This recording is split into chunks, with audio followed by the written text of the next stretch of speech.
भगवान बुद्ध अपना परिवार, सगे संबंधी, सुख सुविधाएं त्याग कर आत्मज्ञान की खोज में भटक रहे थे। उनके मस्तिष्क में विचारों की आंधियां आती, प्रश्न उमड़ते और वे उनका समाधान प्राप्त करने प्रयत्नशील रहते।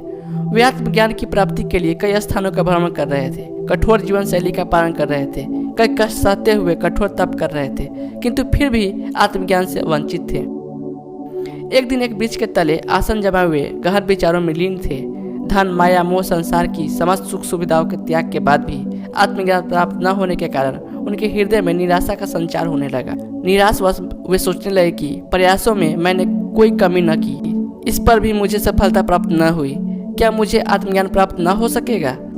उदास मन से वे मस्तिष्क में उठ रहे प्रश्नों से उलझे हुए थे कि उन्हें प्यास लग आई। वे अपने आसन से उठे और पानी पीने सरोवर की ओर चल पड़े। वहां उन्होंने देखा कि एक छोटी सी गिलहरी मुंह में फल दबाए सरोवर के किनारे आई। अचानक उसके मुंह से फल छिटक कर सरोवर में गिर गया। फल सरोवर की गहराई में समाने लगा। गिलहरी तुरंत सरोवर में कूद पड़ी और उसके जल से अपने शरीर को भिगोकर बाहर आई।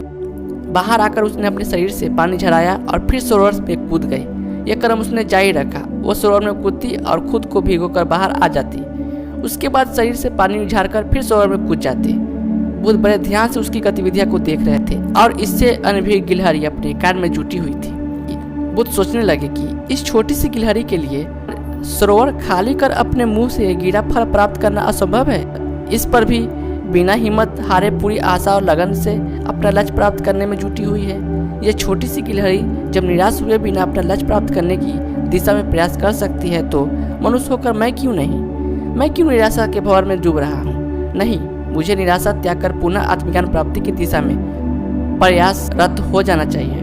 वे लौट गए और पुनः तप में लीन हो गए। एक छोटी सी गिलहरी से सीख लेकर वे आत्मज्ञान प्राप्ति में जुट गए। एक दिन उन्हें आत्मज्ञान का प्राप्त हो गया और वे बुद्ध कहलाए। सीख दोस्तों, लक्ष्य कितना ही कठिन क्यों ना हो, लक्ष्य प्राप्ति के मार्ग में कितनी ही बाधाएं क्यों ना आ जाए, आप खुद को निराशा के भंवर में फंसा हुआ क्यों न पाए, हिम्मत हारे बिना अनवरत प्रयास करते रहे, सफलता अवश्य प्राप्त होगी। यह छोटी सी कहानी आपको कैसा लगा? अच्छा लगा तो लाइक करें और ऐसी कहानी सुनने के लिए मेरे चैनल को जरूर सब्सक्राइब करें। धन्यवाद। जय हिंद।